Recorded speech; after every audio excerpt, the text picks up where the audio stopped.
Hey everyone, welcome back to Those Fake Nerds. So, you undoubtedly have heard of The Day Before. It was this game that kind of looks like a cross between The Last of Us and The Division. It dropped a trailer, and it was kind of like one of those gameplay trailers, very much in the vein of those earlier Division Dark Zone trailers, where you're getting like the person over the headset and they're walking through this abandoned city. There's zombies, there's other players. It looks like a type of game that many people want to play. And very unsurprisingly, it became the most wishlist game in the history of Steam. So here's this tiny developer called Fantastic or Fantastic, and all of a sudden they have all these eyes on them. They've never really made a game of this scope before, but people are excited and they're wishlisting the game, and they're waiting to see how good this small studio can be. And then it got delayed. Then it got delayed again. Then people started calling them out, being like, this doesn't really seem like it's coming out ever. It's been delayed so many times. These assets are reused from other games. Is this game even real? Can you show more than just like this vertical slice? What's happening here? And eventually it got released and it was a disaster. One of the biggest disasters of all time. Steam took it down. Refunds were issued. People were like buying access to other people's Steam accounts just to try to play this shitty game. And I honestly thought like, okay, well, that's the end of Fantastic or Fantastic. They're gonna disband and go away, but they're not going away. They actually popped up in a kind of a surprising way, given what I just explained and what everybody on the internet who's into gaming saw firsthand. But they're suing, and this is from ADLU. They're suing a media outlet for calling them, quote, a scam. So it's from Theodore McKenzie. Losing development, given the whole internet still remembers the day before as the biggest industry scam of 2023.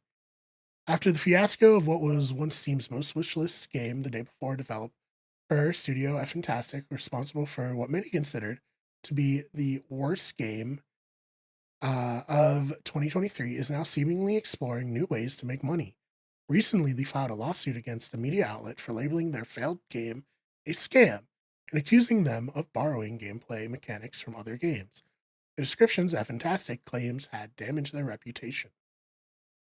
You might be wondering, a media outlet, is it IGN, PC Gamer, or one of the countless others that are labeled the day before a scam? Unsurprisingly, no. The outlet in question is much smaller and less likely to have any lawyers on the payroll. An incredibly obscure news website called Yakutla.info, based in the Russian region of Yakutsk, the home region of Fantastic's founders, brothers Edward and Alston Govostvez. As reported by Yokaxia.info itself, the studio sued the website for publishing two articles, one that referred to the day before as a scam, and another that quoted a third-party YouTube video claiming that one of the day before's gameplay mechanics were borrowed from other video games. After the outlet amended the article by replacing the word scam with a word that in English means embarrassment or blunder, and making the quote about borrowing mechanics more complete, Fantastic still wasn't happy and demanded that the articles be deleted, that the editorial team apologize, something the website views as an infringement on its right to free speech, and they have no intention to do so, preferring to settle the matter in court. So I think it's very, very disingenuous to insinuate that any of the issues and damage to the reputations that Fantastic, whatever, incurred have to do with a small video game website calling their game a scam. And it's mostly because pretty much everyone was calling it a scam because they pretty much, delivered something that was way below what they were promising, which some people might call a scam. Not me. I don't want to get sued. But some people might think that is scam like behavior at the very least.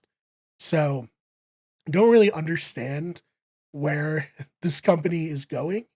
with what they're trying to do, just trying to scare this small website away. But ultimately, it's much worse because now you have the Streisand effect, right? Where like we don't want people to call us a scam. We're going to sue this small group because they can't fight back. Other people start reporting on it. Now everybody's like, why are these scammers being upset that they're being called scammers? They scammed people. So unfortunate for that small website. I hope maybe they can crowdfund to get a defense. Obviously, I don't know what the legal system's like in Russia. I don't know like if the same standards for like defamation need to be met as they have to be in America. Although who fucking knows what that is like in this country anymore. But I do think that this is a bitch move, quite frankly, from a developer that is embarrassed that the let this get so out of hand and reflect so poorly on them. So, what do you think of a fantastic suing a website for calling them a scam? And do you believe that the day before was a scam? Let me know your thoughts in the comments. Thank you so much for watching, and we'll see you in the next one.